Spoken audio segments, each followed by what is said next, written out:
Assalamualaikum warahmatullahi wabarakatuh. Kembali lagi bersama saya Diki Sori Sayekti. Pada kesempatan kali ini saya akan melakukan praktikum unit 1 sistem budidaya ikan. Untuk kegiatan praktikum ini saya akan melakukan budidaya ikan di kolam terpal semi tanah. Sebenarnya ada perairan umum di daerah saya seperti sungai, danau dan juga laut. Tetapi kondisinya tidak memungkinkan untuk melakukan pemeliharaan di tempat tersebut, seperti misalnya sungai ataupun juga waduk. Saat musim hujan itu terjadi biasanya banjir, airnya meluap, ya otomatis keramba ikut hanyut. Dan saat musim kering seperti ini biasanya airnya sangat sedikit, jadi tidak bisa untuk dilakukan budidaya.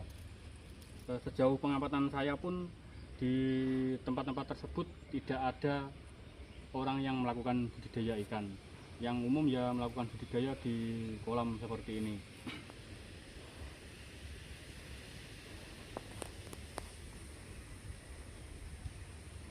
Untuk perairan umum yang akan saya gunakan sebagai budidaya ya ini kolam pribadi, kolam terpal semi tanah.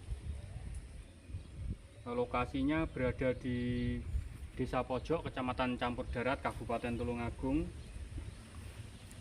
Jenis perairan umumnya yaitu tadi kolam semi tanah. Luasnya ini ukurannya, kalau luasnya saya lupa, kalau ukurannya 6 kali 12 meter, nanti bisa saya konversi ke meter persegi. Untuk jenis ikan yang sering ditemukan, kalau daerah sini biasanya sih banyakkan budidaya ikan hias, terutama ikan koki. Jadi nanti saya juga akan melakukan budidaya ikan koki karena saya sendiri juga peternak ikan koki. Teknik budidaya yang digunakan yaitu menggunakan kolam terpal semi tanah secara semi intensif. Lanjut ke tabel pengamatan penentuan wadah atau teknik budidaya tadi pakai kolam tanah semi tanah, terus volumenya ini 1 kali 6 kali 12, nanti saya konversi juga berapa volumenya. Jenis ikan yang dipelihara ikan mas koki. Terus jumlah bibit yang ditebar rencananya saya akan kasih sekitar 1000 ekor. Terus jumlah yang dipanen perkiraan biasanya kita seleksi tinggal 500 ekoran lah.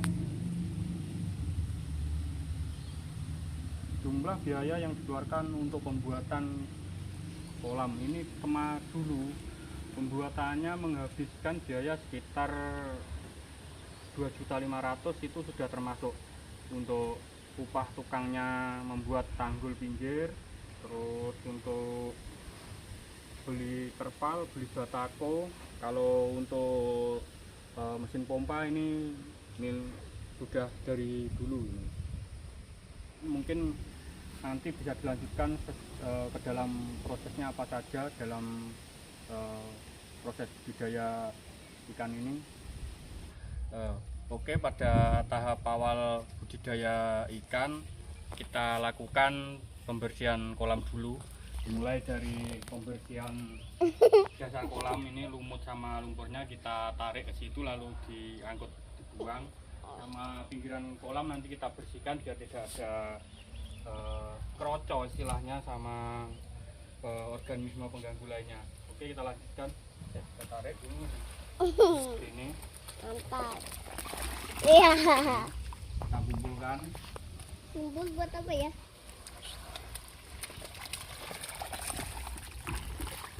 Dari sana. Kita naikkan ke sini. Iya. Buang. Kaget aku. Nggak, minggir. Minggir dah. Ini tadi ceritanya lumutnya terlalu banyak, jadi tidak bisa ikut kesedot pipa pembuangan. Oke, setelah bagian dasar kita bersihkan, sekarang giliran bagian samping terpalnya kita bersihkan dengan cara menyikatnya ke bawah. Nah, nanti kalau sudah ke bawah semua, kita kumpulkan lagi lumutnya, kita ambil terus kita buang. Oke, setelah pembersihan selesai, sekarang saatnya pemberian kapur dolomit. Tujuan pemberian kapur dolomit ini untuk menetralkan pH tanah yang tadinya asam karena ini bekas lumpur ikan ini. Terus kita kasih pH kapur dolomit ini yang sifatnya basah agar menjadi netral. Untuk pemberiannya kita berikan kira-kira 1 meter persegi itu 100 gram. Jadi kita taburkan ini yang rata.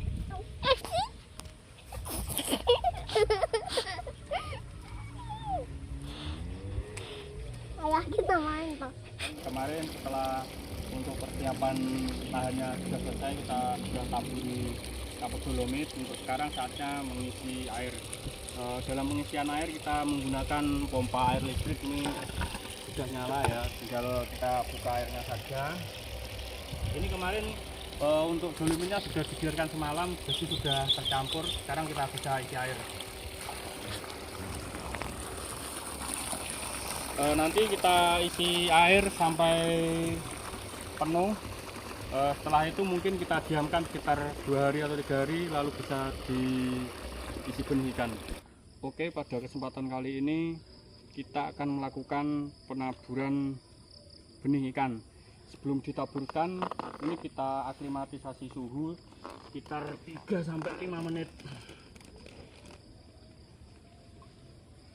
Ini setelah 5 menit kita aklimatisasikan suhu di kolam, ikan kita lepas dengan perlahan. Ini biar tidak stres karena perbedaan air. Kita lepas perlahan. Oke.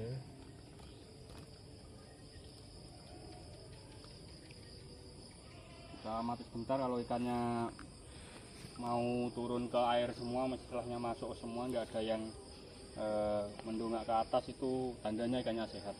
Ini benihnya sudah masuk ke air semua. Pada kesempatan kali ini saya akan memberikan pakan ikan kepada benih ikan yang kemarin kita tebar.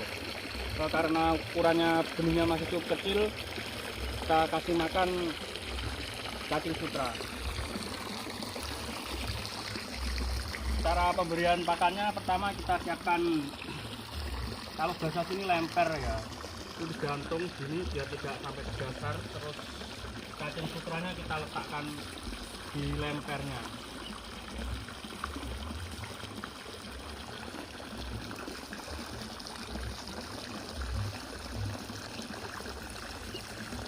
Nah, nanti ini ikannya akan datang sendiri.